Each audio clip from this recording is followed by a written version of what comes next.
Hi, my name's Draken and welcome to part 3 of my tutorials about making Cyber Dreadfalls. On this tutorial I'm going to cover how to build woolen braid dreads, and I'm also going to cover about how you put that into the hair, onto the hairband, and also things like Rexlace and ribbon as well. It's the same principle for when it comes to actually attaching it into the hairband. So to start with, first we're going to grab your wool yarn. You can pick these up from a lot of textile shops, come in a number of different colours and thicknesses. I'm going to do this one in the red one at the moment today, mainly because it's just going to be a little bit easier to see on camera than trying to do it on the black, me wearing black as well. But you can do it in a number of different colours, and you can also entwine different colours together, which I'll explain in a bit. When it comes to doing the braids, you've got to remember it's going to be done in the same principle which we just did with Crane in part 2, where you're going to have it attached in the middle, so you have 2 strands coming down for each one that you do. And you've also got to remember, when you're choosing the length of the wool that you're doing, when you do the braiding, it's actually going to get shorter. So to make a nice length braid, what I generally do is I measure out about sort of the length of an arm and a half. So that sort of length there that I've got there at the moment, so you can see across there, that's going to be about one braid. And then we just double that up, and then you triple it up again. So you have 3 strands coming across like so. Once you've got the 3 strands, just cut the ends so that you've got them all loose, and tie it off at the end there with a single knot, like so. And then you do the same on the other end. Just make sure it's all straight. On the other end, you're just going to cut the wool, like so. So you now have, you're not going to tie this end yet, so you can have it tied at one end, and then you just have 3 strands coming down. Now what you're going to need to do is you're going to be braiding this. Now if you ever braided someone's hair, or if you ever made friendship bracelets, it's exactly the same principle. You're going to need some way of attaching it to a surface so that you can actually hold onto it, and it's going to tug a little bit as well. So what I do now is I tend to use, I've got this, it just comes from the back of someone's name badge.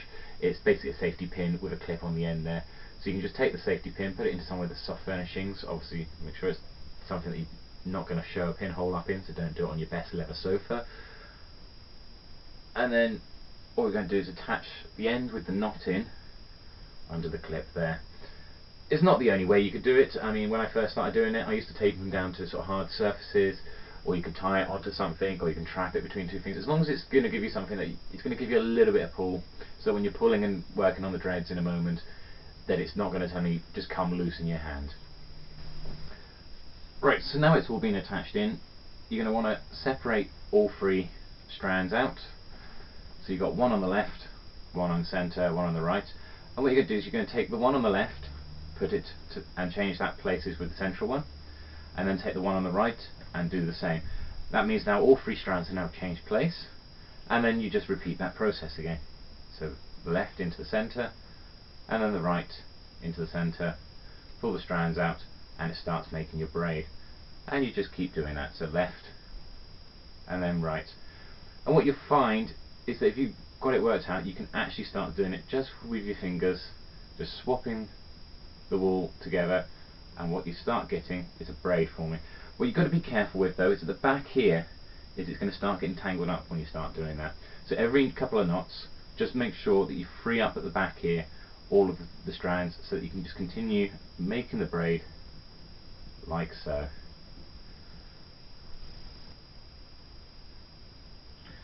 So as you start coming towards the end then, as you can see, you produce quite a bit of it there. What you do is you get to the end, and you then just tie off the end exactly as you tied the beginning there, in just a single knot. 4 3 strands through. It does that, like that. Unclip it from the side there, and then we're just going to neaten the ends up a little bit, just remove the loose bits at the end, just up beyond the knots, and probably give it just about 2 centimetres or so. So you've then got just some tassels on the end past the knots, and that's going to give you a single braid. Well, 2 braids actually, which you're going to attach into the middle, which I'll now show you how to put into the hairband. Right, so now with the braid actually done, we need to attach it into our hairband itself.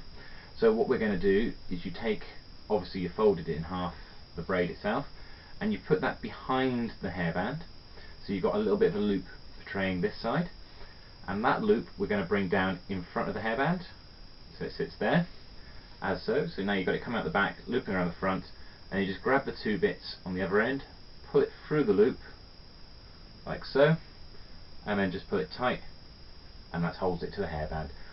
And that principle of holding it tight like that against the hairband can be done with other materials as well. So say for example you've got Rexlace, you could do it with Rexlace as well. So you just put it behind the hairband, create the loop, bring the loop in front, pull the two bits through, and pull it off straight. So you just cut a length of Rexlace as you need and do the same thing. The same also applies with ribbon.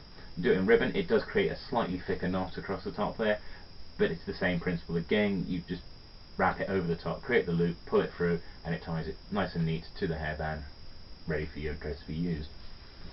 Right, so once you've built your dreads and you put them to your hairband, here's an example that I made earlier, just in good old fashioned Blue Peter style. You can see you've got the ribbons on there, but you've also got a load of the dreads there. So you just build a load up and then just attach them on there. With the making of the dreads itself, for these braided dreads, it's something that you can do once you've got into the process of doing it. You could sit there for an evening in front of the TV watching your favourite films or listening to your favourite music and just sort of simply relax away while building them. And you don't need to do the braids all in one colour like that one. You can turn around and mix them in as well, so you could have one strand of green or two strand of green and one black, for example, in this version. So you could use your offset colour to also create some sort of slightly patterned braided wool as well. So that's how you do the braided wool, and also attaching things like the ribbons as well. As you can see on this one, it's got its ribbons already. And that's the end of this tutorial. I'll be back in part 4 where I'll be discussing how to do what they call the process of felting with the thicker wool dreads. And I thank you for watching.